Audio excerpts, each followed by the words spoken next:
বাংলাদেশের ভোটের রাজনীতির হিসাব নিকাশ পাল্টে দিচ্ছে জামাত ইসলামী এবং ইসলামী আন্দোলন বাংলাদেশ চরমোনাই, জামাত চরমোনাই। দর্শক, অতীতে আপনারা বিএনপি জামাত এই টার্মটার সাথে পরিচিত হয়েছেন। আওয়ামী লীগ পালিয়ে যাওয়ার পর বিএনপি জামাত টার্মের ইতিহাস শেষ, বাস্তবতা শেষ। এখন অতীতে যেরকম ভোটের রাজনীতিতে ডমিনেট করেছে বিএনপি জামাত, মানে বিএনপি জামাত এক থাকা মানে আওয়ামী লীগ ব্যর্থ। বিএনপি জামাত এক থাকা অবস্থায় কোনো সুষ্ঠু নির্বাচনে আওয়ামী লীগ জিততে পারেনি। যেমন বিএনপি জামাত ঐক্যবদ্ধভাবে নির্বাচন করেছে, কিছুটা ঐক্যবদ্ধ ছিল, 91-তে আওয়ামী লীগ হেরেছে। বিএনপি জামাত বিভেদ হয়েছে 96-তে, আওয়ামী লীগ জিতেছে। 2001 সালে প্রকাশ্য জোট হয়েছে, বিএনপি জামাত জিতেছে।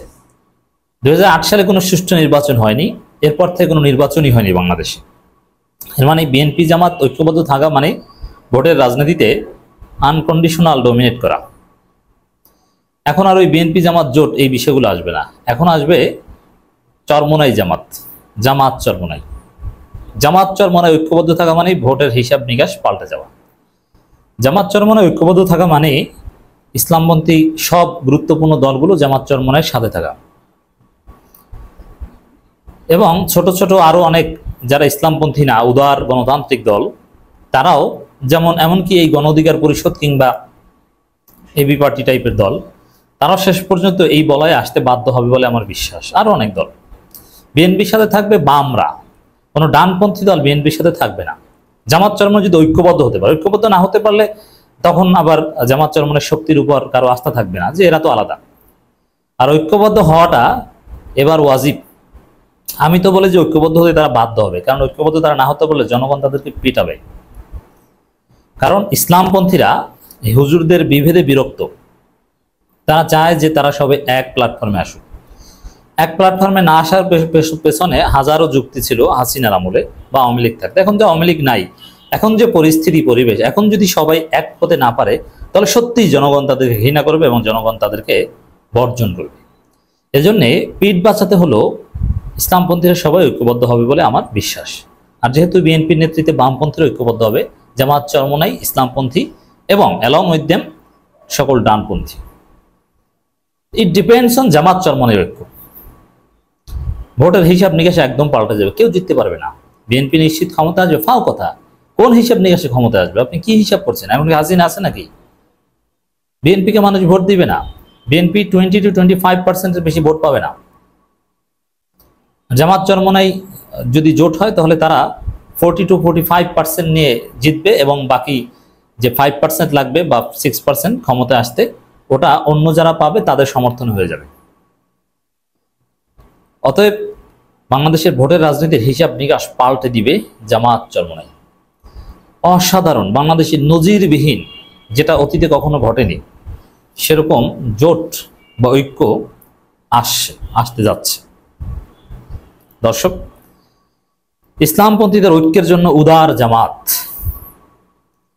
ইসলামপন্থীদের ঐক্যের জন্য জামাত ইসলামী উদার উল্লেখ করে জামাত ইসলাম সহকারী সেক্রেটারি জেনারেল মাওলানা রফিউল ইসলাম খান বলেছেন, জামাত আমির ইতিপূর্বে স্পষ্ট ঘোষণা দিয়েছেন, আগামী নির্বাচনে ইসলামপন্থীদের একটি ব্যালট বক্স করতে যতটা উদারতা প্রয়োজন হয়, জামাত ইসলামী তা করবে। হ্যাঁ, করতে হবে। যেমন জামাতের কেন্দ্রীয় নেতা চরমোনাইকে ছেড়ে দিবে, যে ঠিক আছে আপনি প্রার্থী, ছেড়ে দিতে হবে, এবং এটা জামাত করবে। তারা 300 আসনে প্রার্থী ঠিক করে প্রয়োজনে 150 আসনে প্রার্থী দেবে, বাকি 150 আসন ছেড়ে দিবে অন্যান্য মিত্রদের জন্য, কোনো সমস্যা নেই।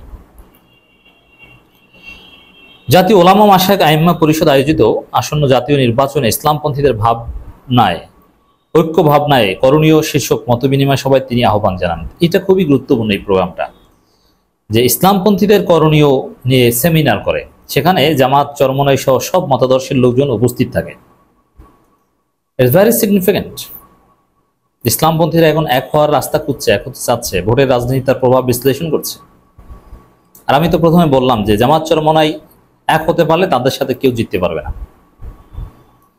শুধু নির্বাচনের জন্যই নয়, আগামী দিনে যাতে আলেমদের উপর আর কেউ জুলুম করতে না পারে, সেজন্য সব ভেদাভেদ ভুলে ঐক্যবদ্ধ হওয়ার আহ্বান জানিয়ে রফিকুল ইসলাম খান বলেন, আওয়ামী লীগ আলেম ওলামাদের উপর সবচেয়ে বেশি জুলুম করেছে। ফেসিবাদ বিরোধী সব রাজনৈতিক দলের নেতাকর্মীরা ফেসিস্ট আওয়ামী লীগের জুলুমের শিকার হয়েছে, তবে আলেমদের উপর বেশি জুলুম হয়েছে। আলেম সমাজে একই প্ল্যাটফর্মে জোটবদ্ধ থাকলে আগামীতে কেউ আলেমদের উপর জুলুম করা দুঃসাহস দেখাবে না। আরে দেশ চালাবে আলেম ওলামারা, ইসলামপন্থীরা। আলেম ওলামা মিনস ইসলামপন্থীরা। তো সেখানে আবার জুলুম করবে কিসের? জুলুমের তো প্রশ্ন আসে না, দেশ চালাবেই তারা। এটা এই উপলব্ধি জামাত চরমনাই বা তাদের সবার হয়েছে। এই জন্য দেখবেন যে এখন ইসলামপন্থীরা তোর আকিদা খারাপ, তুই ফেরকায় বাতেলা মওদুদিবাদ এগুলো কিন্তু বলে না, এগুলো বলা যাবে না, এগুলো থেকে তার ফিরে আসছে। এগুলো আওয়ামী ক্রিয়েশন। আমি আগে থেকেই বলেছিলাম এই মওদুদিবাদ ফেরকায় বাতেলা একতলাপ আছে, কিন্তু ফেরকায় বাতেলা বলা, অমুক কাদিয়ানি আর মওদুদি ভাই এগুলো ইন্ডিয়ান প্রজেক্ট। এটা আমি অনেক আগে থেকে বলেছি। ইন্ডিয়ান প্রজেক্টগুলো কিন্তু এখন নাই। ইন্ডিয়া নাই মানে বাংলাদেশ থেকে ভারত পালিয়েছে, মানে ওই মওদুদিবাদ গালি পালিয়েছে, দেখেছেন না? আমি আবারও বলছি, মাওলানা মওদুদির ক্রিটিক হবে, তার ভুল আছে, থাকতে পারে, কিন্তু মওদুদিবাদ, কাদিয়ানি, মওদুদি ভাই ভাই এই ডিসকোর্সগুলো এগুলো ইন্ডিয়ান ন্যারেটিভ। এগুলো আওয়ামী লীগ হুজুরদের মাধ্যমে বলাতো, তা আওয়ামী লীগ পালিয়েছে, এগুলো নেই। এটা তাদের উপলব্ধি। আলেমদের মাইনাস করে আধিপত্যবাদ ফেসিবাদ প্রতিষ্ঠা করার স্বপ্ন কেউ দেখতে পারবে না।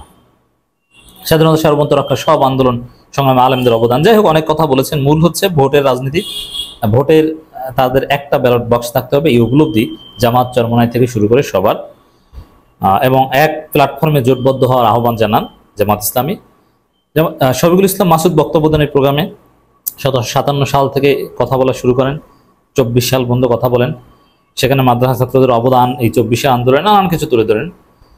জাতীয় উলামা মাশায়েখ আইম্মা পরিষদের সভাপতি মাওলানা নুরুল হুদা ফাইজের সভাপতিত্বে রাজধানী তৎক্ষণা রোডে BMA মিলনায়তন অনুষ্ঠানে সভা ইসলামপন্থীদের ঐক্য ভাবনায় করণীয় শীর্ষক মতামত উপস্থাপন করেন ইসলামী আন্দোলন বাংলাদেশের যুগ্ম মহাসচিব গাজী আতাউর রহমান, হেফাজত ইসলামী বাংলাদেশের নায়েবে আমির আহমদ আলী, বাংলাদেশ জামাত ইসলামী কর্মপরিষদ সদস্য ডক্টর খলিল রহমান মাদানী, বিশিষ্ট ইসলামী চিন্তাবিদ ডক্টর মাওলানা আবুল কালাম আজাদ বাশার, NCP কেন্দ্রীয় সংগঠক সানাউল্লাহ, বাংলাদেশ জামাত ইসলামীর ওলামা বিভাগের ঢাকা, আরও অনেকে বক্তব্য দেন আর কি। তো এখানে মূল কথা এটাই, দেখেন এই প্রোগ্রামগুলো কিন্তু একের পর এক ইসলামপন্থীদের ঐক্যবদ্ধ করার প্রোগ্রাম আয়োজন করে বা ঐক্যবদ্ধ হওয়ার প্রয়োজনীয়তা জাতির সামনে তুলে ধরে চরমনাই। চরমনাই যথেষ্ট আন্তরিক, অথচ এই চরমনাইয়ের হুজুররাই কিন্তু একসময় সবচাইতে ঐক্য বিরোধী কথা বলতো, বিভেদমূলক কথা বলতো, প্রতিপক্ষকে তাদের আকিদা নিয়ে খোঁটা দিত, বাইতে দিত। এখন সেই চরমনাই ঐক্যের কথা বলে এবং সবার আগে ডাকে তাদের পুরনো সবচেয়ে বড় শত্রু জামাত ইসলামীকে। এটাই হচ্ছে 5 আগস্ট পরবর্তী রাজনীতির সৌন্দর্য। এটাই হচ্ছে নজিরবিহীন ঘটনা যে না, বাংলাদেশে অভূতপূর্ব অসাধারণ নজিরবিহীন ইসলামী ঐক্য আসছে, যেখানে জামাত চরমনাইয়ের নেতৃত্বে সব ইসলামী দলগুলো ঐক্যবদ্ধ থাকবে। এমনকি অরাজনৈতিক পীরেরা, অরাজনৈতিক ইসলামিক আউটফিট যেমন শর্ষিনা, এরাও জামাত চরমনাইকে সমর্থন দেবে। ইসলামপন্থী প্রার্থী সব জায়গায় একজন থাকবে, তাতে জামাত ইসলামী 300 আসনে প্রার্থী দেওয়া যদি 100 আসনে নামাতে হয় তাও তারা করবে। এরকম অসাধারণ ঐক্য আসতে যাচ্ছে ইনশাল্লাহ।